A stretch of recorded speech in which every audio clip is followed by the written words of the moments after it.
Welcome to the Salmon Runs YouTube. Enjoy the video.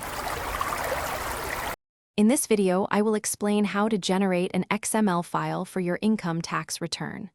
First, understand that an XML file standardizes your tax data for electronic submission to tax authorities.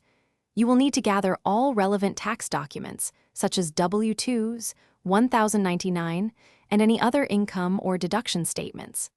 Next, select a reputable tax preparation software that supports XML file generation and e-filing. This software will guide you through the data entry process. Once you have selected your software, the next crucial step is accurate data entry. Carefully input all your financial information, including income from various sources, itemized deductions, and any applicable tax credits. Double-check every number, such as your adjusted gross income or tax withheld, to prevent errors. The software will then use this data to populate the necessary tax forms and prepare the underlying XML structure. After data entry, the software will generate the XML file.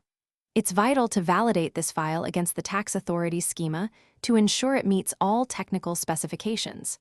Most good tax software will perform this validation automatically and highlight any errors, such as missing fields or incorrect data formats. Address any issues promptly. Once validated, you can proceed to electronically file your return directly through the software, confirming successful submission. To avoid common pitfalls, always keep thorough records of your submitted XML file and all supporting documents. Incorrect social security numbers or mismatched names are frequent errors that can cause rejections, so double-check these carefully.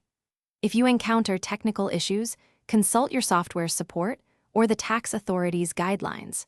Remember to check the description for a link to the Echo Dot smart speaker and other great deals to enhance your home. A successful e-filing means you'll receive confirmation, often within 24 to 48 hours.